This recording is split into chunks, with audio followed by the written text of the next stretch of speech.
우리 함께 인사합시다. 상실감이 있어도 우리는 주님 바라봅시다. 네, 상실감이 있어도 주님을 바라봅시다. 코로나19로 통해 가지고 우리나라 통계청이 취업한 사람들을 통계를 냈는데 5월 달에는 39만 2천 명이, 그리고 3월 달에는 19만 5천 명이, 그리고 4월 달에는 47만 6천 명이 3개월째 계속 취업하지 못하고 감소하는 그런 현상들이 나타났다라고 통계하고 있습니다. 직장을 잃어버렸으니 얼마나 상실감에 이렇게 있겠습니까? 저와 여러분들이 인생을 살아가는 동안 일상생활에서 크고 작은 상실을 당할 때가 있습니다. 일시적인 것도 또한 영원한 것까지, 또 예상했던 것이나 또 예상하지 못했던 것까지 다양한 모습으로 우리는 상실감을 갖고 살아갑니다. 개인적이든 공동체이든 간에, 사회나 국가적인 일들이든 간에 우리 앞에는 늘 상실감이 있게 된 것을 보게 됩니다. 가까운 친구끼리 좋은 관계였지만 어느 때 가서는 상실해서 친구 사이가 멀어지는 경우도 있고, 서로 이성 간에 좋은 관계였지만 사이가 멀어지는, 그래서 상실감이 있는 그럴 때도 없지 않아 있습니다. 6.25 사병 같은 그런 민족의 그런 전쟁으로 평화가 상실되고, 그리고 미움과 또한 대립이 난무하는 그런 상실감에 민족적인 그런 상실감도 있게 됩니다. 아주 건강한 사람이 그만 암에 걸리거나 또 병에 걸려서 건강을 상실해버린 그런 경우도 있거니와, 사업을 실패하고 또 잘 다녔던 그런 직장이 부도가 나서 그만 경제적인 상실을 당하는 그런 경우도 있습니다. 그런데 이런 많은 그런 상실 가운데에 우리의 자신들이나 다른 사람, 지인이나 아주 친척이나 가족들 가운데 정말 우리에게 큰 상실을 주는 것은 바로 죽음이라는 상실입니다. 이 오늘의 본문의 말씀을 보면은 이스라엘 백성들이 가나안 땅에 입성하기 전이었습니다. 그리고 목적지 그 가나안을 앞에 두고 그들의 영원한 지도자였던 모세가 세상을 떠나고 맙니다. 그러니 모세의 그 죽음 앞에 많은 이스라엘 백성들이 상실감에 그만 사로잡히고 말았습니다. 이제까지 지내온 40년도 40년 이거니와 앞으로 더 힘들고 더 고통스러운 일이 있는데 그만 그렇게 믿었고 그렇게 존경했던 모세가 세상을 떠나고 말았으니 정말로 말할 수 없는 상실감에 사로잡힌 이스라엘의 백성들이었습니다. 40년 동안 알게 모르게 모세와 청을 들었어요. 그리고 정말 신처럼 모셨던 사람이 바로 모세이었습니다. 반면에 백성들은 무던히 모세를 괴롭혔습니다. 어느 때는 돌을 들어서 그 모세를 쳐 죽이려고까지 했던 때도 있었고, 그리고 하나님도 절대 싫어하고, 그리고 모세도 질겁한 우상을 만들어 가지고 그것도 금송아지를 만들어서 그냥 금송아지를 섬기는 그런 악한 일도 행했습니다. 결국은 모세는 그 일 때문에 40일 동안 금식에서 얻었던 그 십계명을 그들 앞에 던지고 다시 40일 동안 금식하고, 그리고 두 번째 십계명을 받는 그런 일도 있었습니다. 참 말할 수 없는 그런 속상함이 모세에게 있었고, 그리고 괴롭혔던 이스라엘의 사람들이었습니다. 어찌하든 간에 모세와 함께 가나안 땅을 앞에 두고, 그리고 40년 동안 광야 끝자락에서 이제 그 가나안 땅을 앞에 두고 모세가 세상을 떠나고 말았습니다. 40년 동안 정말 그렇게 사랑했고 존경하면서도 또 모세를 향해서 말할 수 없는 괴로움을 줬던 이스라엘 백성들에게는 백성들의 상심이 이만저만 아니었던 것입니다. 사랑하는 성도 여러분, 상실은 우리의 인생에 있어서 필연적인 경험이다라는 겁니다. 특별히 죽음의 상실은 필연적이라는 것입니다. 사람은 누구나 상실감에 빠질 때가 있습니다. 상실감 속에 죽음의 상실감은 더더욱 우리를 괴롭게 만들고 어찌할 바를 모르는 그런 상실감에 빠지고 많은 그런 요소가 됩니다. 미국의 엘리자베스 퀴블러 로스라는 박사가 죽음 앞에서 선 사람들의 반응을 이렇게 말하고 있습니다. 첫째는 부정한다는 겁니다. 내가 왜 죽어? 아니, 내 가족이, 내 엄마 아빠가, 내 사랑하는 자녀가 왜 죽어? 도저히 죽음을 받아들이지 못하는, 그리고 그 죽음을 부정하는 부정 단계답니다. 그리고 분노합니다. 이런 일이 나에게 있을 수 있단 말인가? 아니, 많고 많은 사람들 가운데 죽음을 가져다 주는 암이 나에게 있단 말인가? 라고서 그 분노합니다.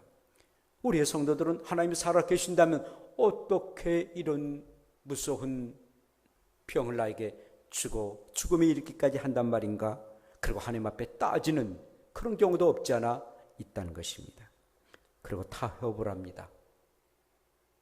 다시 나에게 기회가 주어진다면, 한 번만 나를 살려준다면, 한 번만 나를 살려준다면 정말 인생답게 그리고 하나님을 잘 섬기겠나라고, 우리가 믿고 있는 하나님이나 또 세상 사람들도 그렇게 양심적으로 살겠나라고 타협을 합니다. 그리고 네 번째로는 절망을 합니다. 그러나 그 타협이 제대로 이루어지지 않아요. 그래서 스스로 해결할 수 없다라고 심한 절망을 하게 됩니다. 그리고 마지막에는 수용을 합니다. 그래, 그것이 운명이니, 그게 숙명이니, 우리 믿는 사람들은 하나님의 섭리이니라고 받아들입니다. 만약 받아들이지 않냐면 더더욱 상실감의 구렁텅이에 빠질 수밖에 없기에, 더 고통들이 심하는 그런 상실감에 빠지기에 수용을 하게 됩니다. 이스라엘 백성들 모세의 죽음을 처음에는 부정을 합니다. 오늘 말씀 보니까 눈도 쎄하지 아니하고 그리고 기록도 쎄하지 아니했다고 했습니다. 저는 굉장히 이 말씀을 읽으면서 의심했습니다. 아니, 왜 하나님이 눈도 쎄하지 아니하고 기록도 쎄하지 아니한 모세를 그냥 죽였을까? 나이가 120이지만 그 당시에는 꽤 오래 산 그런 사람들이었습니다. 그런데 왜 그러셨을까? 그러나 그래서 이스라엘 백성들도 부정을 합니다. 그리고 분노를 합니다. 하나님이 살아계시는데 왜 모세를 죽인단 말인가? 그리고 암일이, 청천 같은 그런 암일이 있는데, 이제 가나안 땅이 바로 눈앞에 있는데, 모세가 죽었던 그때는 가나안 땅 들어가기 2개월 전이었습니다. 2개월만 지나면 그 가나안 땅에 들어가는데 하나님 왜 이렇게 죽이셨어? 분노합니다. 그리고 타협을 합니다. 그리고 마침내 절망을 해요. 이미 죽었는데. 그리고 수용을 하게 됩니다. 이것은 필연적으로 오게 하는, 사람은 누구나 죽음을 가지게 하는 그런 필연적이구나 라고 받아들입니다. 그리고 그들은 30일 동안 애도하게 됩니다. 모세를 위해서 30일을 애곡하리니 8절에 말씀했습니다. 30일 동안, 말이 30일, 한 달 동안 애곡을 합니다. 야곱이 죽음을 당할 때 그의 아들 요셉이 7일 동안 아버지를 위해서, 그 파란만장한 인생을 살았던 아버지의 삶을 보면서 요셉은 비록 애굽의 국무총리였지만 7일 동안 애곡했다라고 성경은 말하고 있습니다. 그게 울며 애통하며 아버지를 위해서 슬퍼했다라고 말씀하고 있습니다. 그래요. 이런 슬픔의 감정들을 나타냅니다. 여러분, 상실은 슬픔의 과정을 필요로 합니다. 슬픔이라는 과정이 없으면 상실의 고통은 건강하게 극복할 수 없다라는 것입니다. 슬픔을 당했는데 그렇게 슬퍼하는 사람, 소망이나 내지 믿음이 없는 사람으로 표현해서는 절대 아니 된다는 것입니다.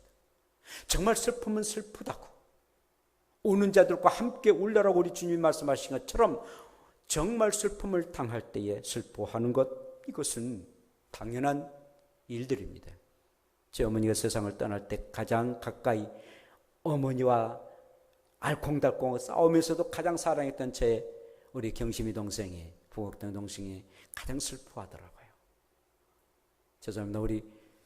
우리 장로님도 수십 년 전에 어머니가 세상을 떠나니까 방송되고 가고 엉엉 우는 그런 모습을 저는 보았습니다. 마땅한 일입니다. 당연한 일입니다. 내 사랑하는 어머니가, 내 사랑하는 자녀가 세상을 떠났으니 희낙낙할 자가 어디가 있겠습니까? 슬픔을 슬픔으로 표현하는 건 마땅한 일입니다.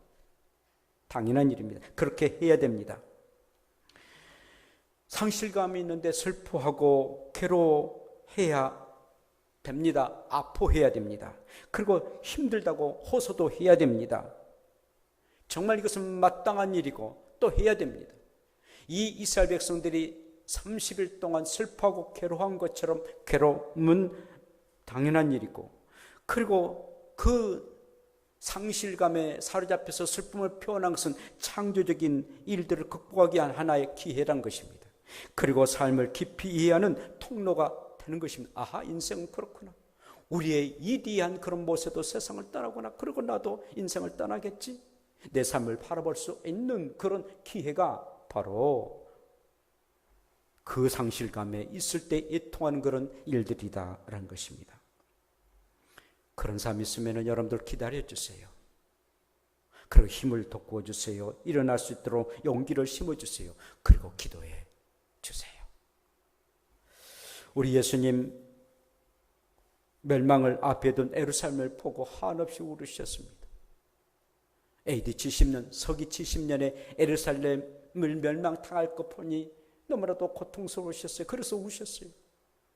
그리고 그 뒤를 따랐던 여인들에게 나를 위해서 울지 말고 너와 너의 자녀들을 위해서 울라라고 주님도 울고 따라다녔던 여인들도 울게 되었습니다. 친구였던 나사로가 죽음을 가졌을 때 그 친구를 보고 함께 우셨습니다. 십자가를 앞에 두고 겟세마네 동산에서 땀방울이 핏방울이 되도록 울고 또 울면서 애통하셨다는 것입니다. 이것이 슬픔의 표현입니다. 마땅히 슬픔의 표현을 해야 된다는 것입니다. 슬픔을 표현하면 상실이 가져다 준 감정의 상처가 오히려 성숙의 모습으로 이어진다는 것입니다. 그런데 우리가 조심할 것은 너무 길게 하지 마십시오. 긴다는 것은, 슬픔을 너무 길다는 것, 그리고 계속 반복해서 수개월 동안 한다는 것은 그것은 금물입니다. 적당한 타임이 필요하다는 겁니다. 잘못하다가는 우울증에 빠질 수가 있고 감정의 표현들을 조절하지 못해서 그만 스스로가 우울증에 빠지는 그런 경우도 있다라는 사실입니다.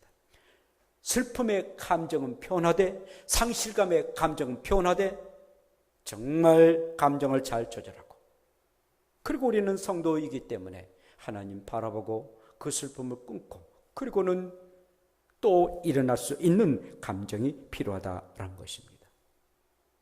코로나19로 집단적으로 사회적으로 상실감에 빠져 있습니다. 이 무더운 여름 날씨에 오늘 또 모두 다 여러분들 마스크 쓰고 있는데, 마스크 쓴다는 게 얼마나 내 자신이 상실감에 빠지는 그런 경우입니다. 사업과 직장이 상실감을 빠질 수도 있고, 젊은이가 앞날을 생각할 때 상실감에 빠지고, 이 순간에 또 상실감에 빠질 수가 있습니다. 그러나 표현을 하십시오. 스스로 건강한 그런 표현을 하십시오. 다른 사람들과 대화도 나누고, 특별히 신앙적인 면에서 표현을 하시기를 바랍니다. 마음껏 찬양을 부르든지, 마음껏 하나님 앞에 통회를 하든지, 그래서 그 감정들을 표현하는 것, 표현하지 않으면 그게 우리들의 몸속에 들어가고 우리의 영혼 속에 들어가서 우리를 더 괴롭게 만들고 병으로 나아가도록 하게 한다는 것입니다. 감정을 표현하는 것은 중요한 일입니다. 뿐만 아니라 이 상실은 하나님을 다시 발견하는 그런 기회가 됩니다. 오늘 말씀 보니까 벳부올 맞은편 모압 땅에 있는 골짜기에 장사되었고, 오늘까지 그가 묻힌 것을 아는 자가 없더라. 모세가 어떻게 죽었고, 그리고 모세의 시체가 어떻게 된 것에 대한 말씀을 하고 있습니다. 여러분, 이스라엘 백성들에게는 모세는 신이었습니다. 하나님이었어요. 정말 모세를 의지했고, 모세가 없는 그들의 인생, 모세가 없는 이스라엘 백성들 상상할 수 없었습니다. 모세 없는 자기들의 존재는 전혀 무의미한 그런 존재로 늘 생각하게 되었습니다. 그런데 모세가 없으므로 모세와 함께 하신 하나님도 우리와 함께 하지 않을 것이다 라고 늘 그들은 하나님까지도 우리를 버리셨구나, 하나님도 우리와 함께 하지 아니하시구나 라고 받아들이게 됩니다. 이때 하나님은 너희가 그렇게 믿고 따랐던 모세가 이제는 죽었다, 그가 죽을 수 있는 나이 120이 된 게 아니라 기록도 세하지 아니하고 눈도 세하지 아니함에도 불구하고 죽었다. 왜 하나님께서 그의 모세를 죽였을까요? 왜 그랬을까요? 바로 모세를 이스라엘 백성들은 너무나도 그들은 신처럼 여겼기 때문인 것입니다. 하나님보다도 모세를 너무나도 신처럼 여겨서 하나님이 그의 생명을 앗아갔다라는 것입니다. 사랑하는 백성들아, 이젠 너희들은 모세를 바라봄이 아니라 모세를 사용했고 모세와 함께 했고 모세를 이끌었던 나를 보기 위해서 하나님은 모세를 생명을 거둬가셨던 것입니다. 이제는 내가 너희들에게 내가 있음을 말하고 내가 너희들을 이끌고 있음을 말하기 위해서 우리 하나님 모세를 불러가셨습니다. 이렇게 상실은 하나님을 바라볼 수 있는 그런 기회가 됩니다. 모세가 계속 눈도 세하지 아니하고 그리고 기록도 세하지 아니하면서 계속 살아있다면 계속 이스라엘 백성들은 하나님보다도 모세를 보았을 것입니다. 그의 말 한마디, 그의 모든 행동 하나가 하나님보다도 더 영향력을 끼쳤고 그리고 모세가 신처럼 그들은 믿고 살아갔을 것입니다. 그래서 하나님은 모세의 생명을 앗아가게 되었던 것입니다. 모세를 통해서 역사하셨던 하나님을 바라보아야 됩니다. 모세를 정말 부르시고 그리고 이스라엘 백성들을 인도하셨던 그 하나님, 모세의 배후 위에서 살아계셔서 역사하셨던 그 하나님, 이스라엘 백성들을 오늘날까지 인도하셨던 그 하나님, 430년 동안 애굽 땅에서 고통당하시며 신음하고 있었던 그 백성들의 신음소리를 들으셨던 그 하나님을 바라보기 위해서 하나님 모세를, 그의 생명을 앗아갔던 것입니다. 사랑하는 여러분, 믿었던 사람에게 배신 당한 적 있습니까? 좋아했던 사람과 헤어질 때가 있습니까? 정말 의지했던 그런 재물이 그리고 직장을 잃음으로 한없이 상실감에 빠질 때가 있습니까? 그것이 내 인생의 주인이 아니다는 것입니다. 모세가 이스라엘 백성들의 주인이 아니 된 것처럼 우리들이 가지고 있는 것들, 우리가 늘 가지고자 하는 것들이 내 인생의 주인이 아니다는 것입니다. 어떠한 사람도 어떠한 소유도 내 인생의 주인이 될 수가 없습니다. 내 인생의 참된 주인은, 내 인생의 모든 삶을 정하신 주인은 바로 하나님이시고, 살아계신 하나님이 내 인생의 참된 주인이라는 것을 아시고 그 하나님을 섬기고 사랑할 수 있는 복된 여러분들 되시기를 축복합니다. 그 어떤 것을 잃어버린다 할지라도 하나님만 계신다면, 하나님만 상실되지 아니한다면 그것으로 만족함을 느끼고 그것으로 참으로 행복을 느끼며 살아가기를 축복합니다. 이것이 우리들의 성도들의 삶이어야 됩니다.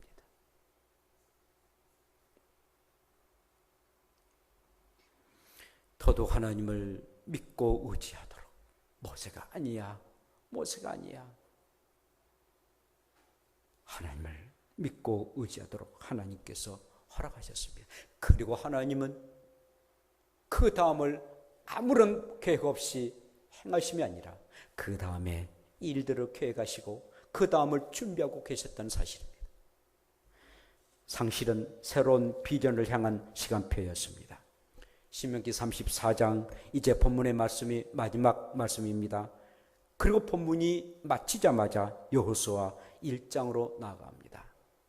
자, 그냥 보세요. 여호와의 종 모세가 죽은 후에 여호와께서 모세 수종에 수종자 눈의 아들 여호수아에게 말씀하시기를, 신명기를 지나고 그리고 여호와 시대 때에 바로 여호수아 1장 1절은 하나님께서 모세를 죽었다라고서 단정을 하고, 그리고 눈의 아들 여호수아에게 말씀하시기를 이라고 말씀합니다. 우리의 하나님은 모세의 시대를 마감하고 여호수아의 시대를 열어주십니다. 광야에서 이 가나안 땅이라는 새로운 땅을 약속하십니다. 그리고 약속의 땅에서는 모세가 아닌 여호수아로 통해 가지고, 그리고 여호수아로 말미암아 그 땅에 들어가도록 하나님이 미리 준비하셨다라는 것입니다. 이 사랑 끝나면은 어찌할꼬, 옛 사랑이 지나면은 새로운 사랑이 더욱더 찾아온다라는 말 있지 않습니까? 상상을 초월한 여호수아 같은 새로운 비전이 기회와 사람을 이렇게 준비하고 있다라는 것입니다. 사랑하는 성도 여러분, 나의 소중한 것을 잃어버렸다고 어느 때까지 낙심하고, 그리고 절망하고 낙심 속에 허구적거리며 살고 계십니까? 먹구름 뒤에 밝은 빛이 내는 태양이 있듯이 상실감 뒤에 계시는 하나님을 바라보십시오. 광야 너머 가나안에 그 적과 꿀이 있는 것처럼 신대륙을 우리가 볼 줄 아는 그런 믿음이 있어야 됩니다. 모세는 죽었지만 그런 미리 준비하신 여호수아가 있다는 사실을 우리는 인정을 해야 됩니다. 하나님은 힘들어하는 우리에게 하나님을 바라볼 수 있도록 하나님이 정말 놀라운 새하늘과 새 땅에 필요한 여호수아를 허락하시고, 그런 말미암아 그 땅에 들어가도록 역사하셨습니다. 그러므로 우리의 상실의 시간은 새로운 비전을 향한 값지고 소중한 그런 준비된 시간이다라는 것입니다. 사랑하는 성도 여러분, 상실을 토로하지 마십시오. 상실 그 다음에 하나님의 더 큰 역사와 더 큰 계획이 있다는 것을 여러분들 항상 마음에 새기고 명심하십시오. 상실이 들어와서 모세를 붙잡고 있는 어리석은 생각을 우리는 내려놓아야 됩니다. 신앙을 접목케 하고, 그리고 나는 좋다고 여기지만 다른 사람을 괴롭게 하는 자기 도취의 것들을 내려놓아야 됩니다. 새로운 세상과 꿈이, 그리고 비전을 발목 잡고 있는 그런 모세 같은 것들을 내려놓아야 됩니다. 내려놓지 않으면 절대로 가나안 땅도 적과 꿀이 흐르는 딸도 여호수아도 있지 아니하다는 것입니다. 내려놓지 아니하면, 모세를 내려놓지 않으면 결국 주의 나라를 우리 가운데 임하지 아니하고 꿈과 비전은 이루어지지 아니한다는 것입니다. 아프리카에 원숭이들이 참 많은데 원숭이를 잡는 법이 있습니다. 이 주둥이가 이 작은 호리병 안에다가 먹잇감을 준답니다. 그래서 원숭이가 그 먹잇감을 보고 아 좋다, 그리고 손을 쭉 집어넣답니다. 그런데 손을 집어넣는데 들어갈 때는 딱 이제 손이 들어갑니다. 그런데 마치 손을 이제 빼려고 그러면은 그 먹잇감을 놔야만이, 맛있고 정말 달콤한 먹잇감을 놔야만이 그 원숭이 손이 빠져나가는데 꽉 잡고 있습니다. 우리가 손을 편 것과 꽉 쥐고 있는 것과는 손이 완전히 다르지 않습니까? 나올 수 없어요. 그때 먹잇감을 덫을 놨던 그 원숭이를 잡으려는 사람을 잡아간답니다. 정말 우리를 괴롭게 만들고 우리를 힘들게 만드는 것, 우리에게 상실감을 주는 이런 것들을 내려놓지 않으면 새로운 꿈과 비전이 이룰 수가 없다는 것입니다. 이스라엘 백성들이 모세를 내려놓지 않으면 절대로 여호수아와 함께 가나안 땅에 들어갈 수가 없습니다. 사랑하는 성도 여러분, 살아가다 보면은 여러 가지 힘들고 어려운 일이 있어요. 말할 수 없는 상실감이 있을 수 있습니다. 상실감을 극복하십시오. 한없이 슬퍼하고 상실감의 표현을 표현하십시오. 반면에 하나님께서 나와 함께 하신다라는 하나님을 붙잡으십시오. 그리고 하나님이 상실감에 있었던 그것보다도 더 큰 은혜를, 더 큰 축복하심을, 더 큰 비전을 주신다는 사실을 마음에 새기십시오. 그래야만 여러분들은 이 세상을 살아갈 수 있습니다. 상실의 시대에 살아가는 저와 여러분들이 오늘도 말씀을 붙잡고 모세를 이제 내려놓고 여호사를 붙잡고 광야를 이제는 내려놓고 이제는 새로운 새 땅을 바라볼 수 있는 저 여러분들 돼요. 상실에 승실하는, 성공되고 그리고 승리하는 저와 여러분들 되시기를 축복합니다. 기도합시다. 우리 함께 기도합시다. 정말 코로나19로 또 우리의 개인적인 여러 가지 상실감이 있을 때 그럼에도 불구하고 그 감정을 표현하고 그러면서도 상실하신 하나님을 발견하고 그리고 하나님이 주시는 새로운 비전과 꿈을 향해서 나아갈 수 있는 우리의 심령 되도록 우리 함께 기도드립시다. 주여